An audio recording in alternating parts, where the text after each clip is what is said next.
Hi everyone, my name is Nathan Nicolau and I am currently an English master's student here at UNCC.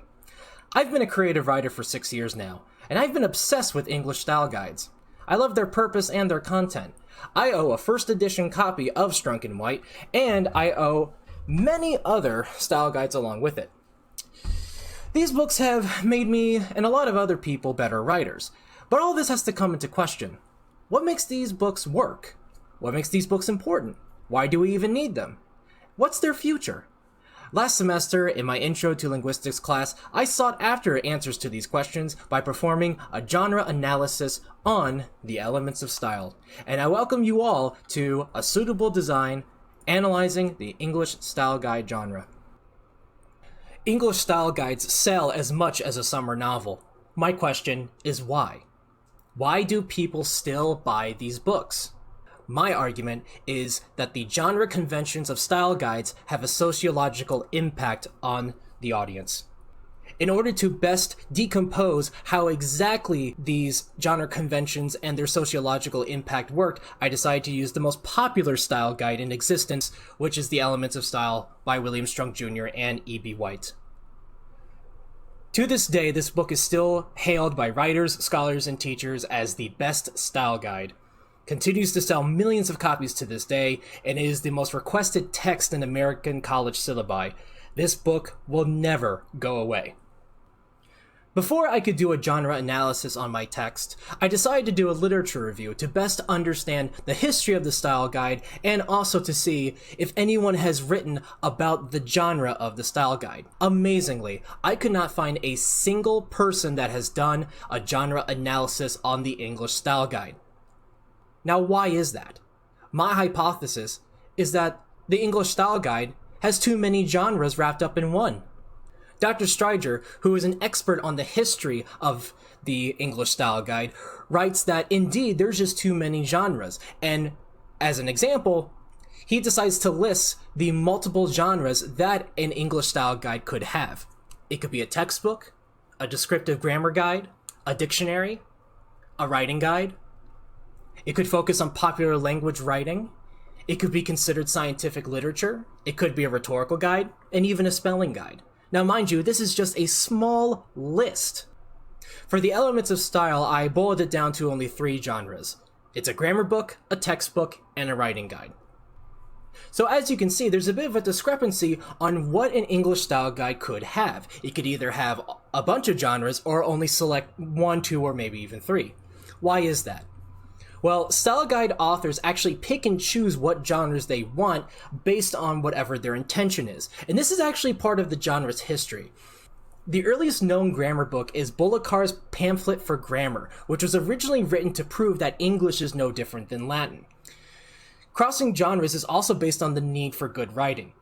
So with all this information at hand, I now have a better understanding of the style guide's long history and also just how controversial this genre is.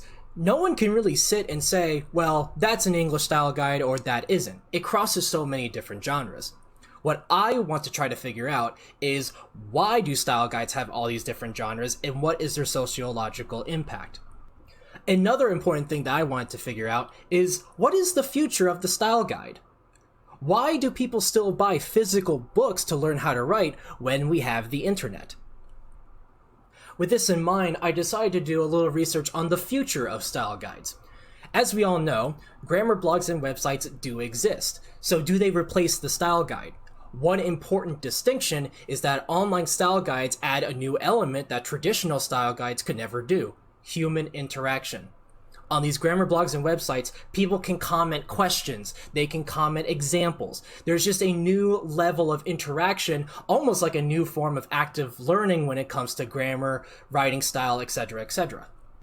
This trend became so popular that Luke Koch did an analysis on the comments section of a very popular grammar blog called Grammar Girl.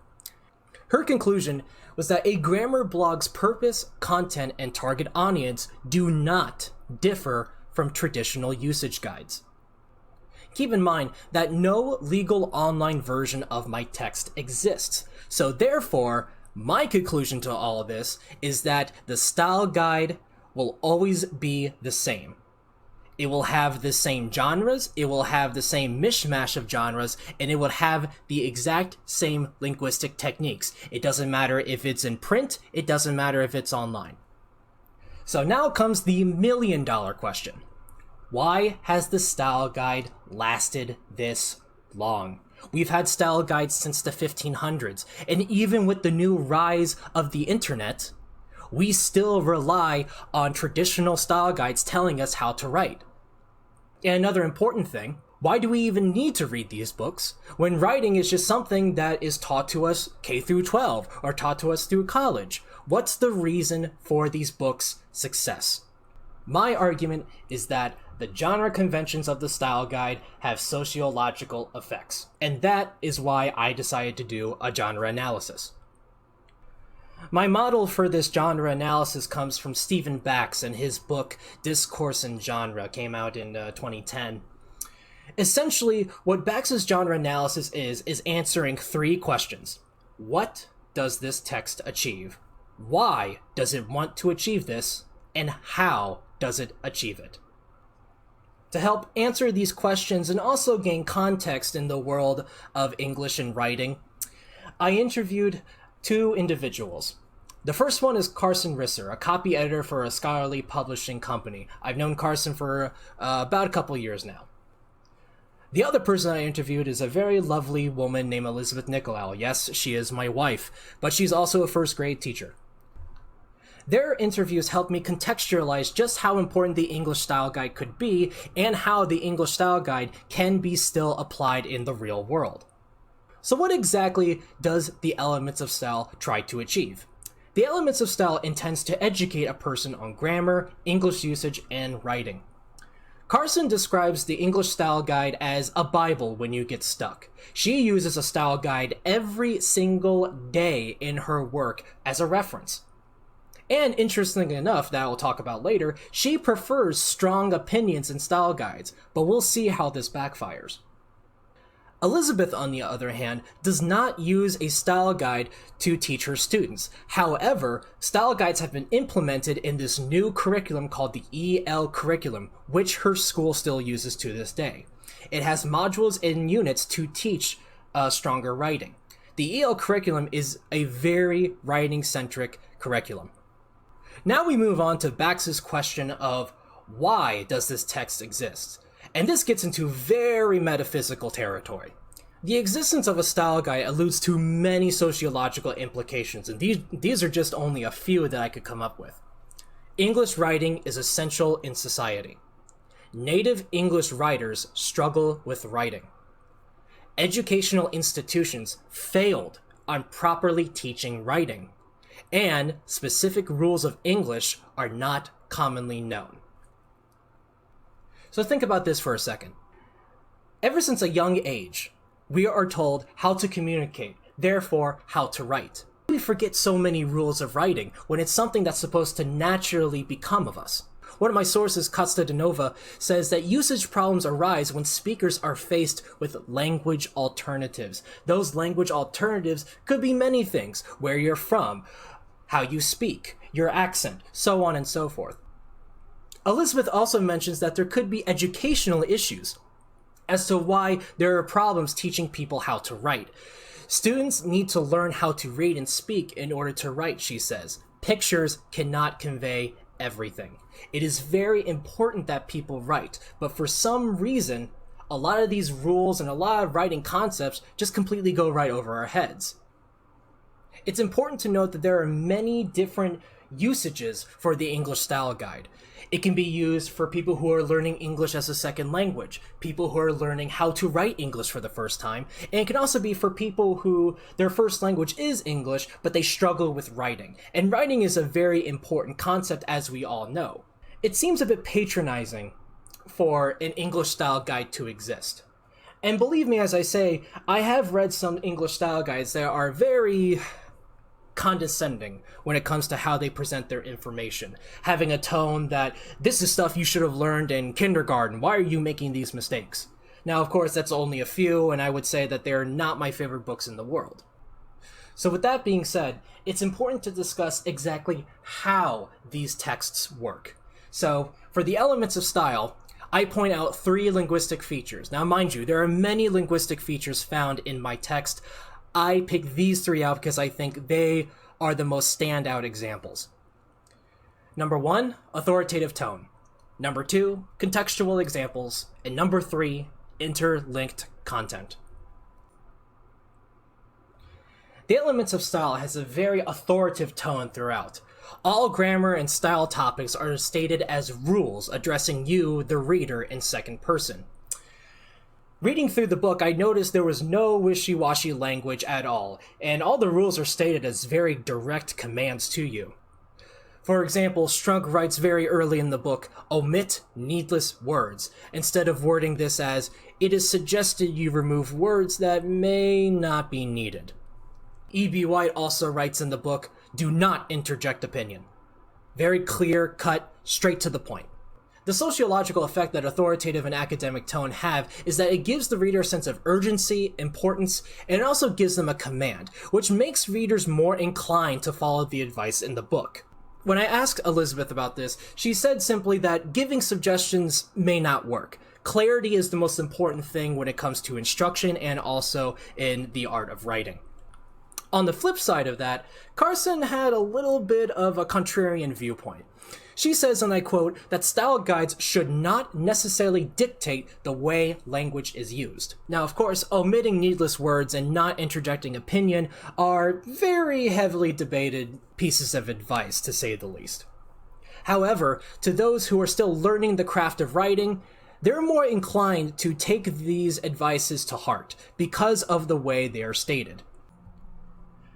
An important thing that I noticed in all the English style guides that I read is that all of them give contextual examples, and the Elements of Style also falls into this as well. For example, in the Elements of Style, it gives a positive and a negative example for dangling modifiers. Here's the negative. Walking slowly down the road, he saw a woman accompanied by 2 children. Now, of course, it's pretty confusing who's walking down the road, who's doing what. A classic example of a dangling modifier. So Strunk gives us a corrected version. He saw a woman accompanied by 2 children walking slowly down the road. Now, what's the point of these contextual examples? Well, it helps the reader better comprehend grammar and style rules by seeing how they can be used. And Elizabeth was a huge champion of this. As she says, applying writing elements is the most important part of teaching writing. English style guides is all about application. It's not about just listing rules. By teaching readers how they can apply certain rules, readers themselves can see how to implement these rules into their own writing. The final linguistic feature I want to go over is interlinked content. Bax describes this as content focus, but I want to shift it around and talk about how all the rules in my text are actually interlinked to each other. So the book is actually only organized into 5 sections, and all 5 sections have content that gradually builds on each other. For example, the first 6 rules of the book only focus on comma usage, and then suddenly, for Rule 7, the subject changes to dangling modifiers. It's also important to mention that this book does not go over any other punctuation marks. The only one that is talked about is the comma.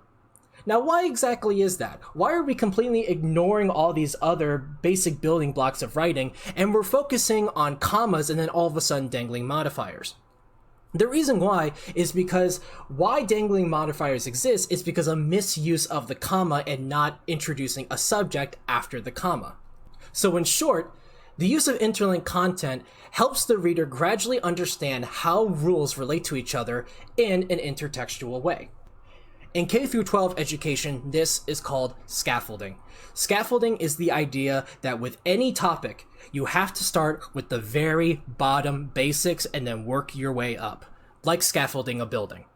And of course, there are many, many, many other sociological effects that the English Style Guide has. However, a strong conclusion can be made that the reason why these books are so popular, the reason why this genre still continues to this day, is because of the genre conventions. These genre conventions have not changed for centuries. Yes, that's right, centuries. I like to end with a direct quote from William Strunk Jr. as part of Rule 8 in this book. Choose a suitable design and hold to it. A basic structural design underlies every kind of writing. The writer will in part follow this design, in part deviate from it according to his skill, his needs, and the unexpected events that accompany the act of composition. In the end, English style guides have found that suitable design, and they will never, ever go away. Thank you so much for your time.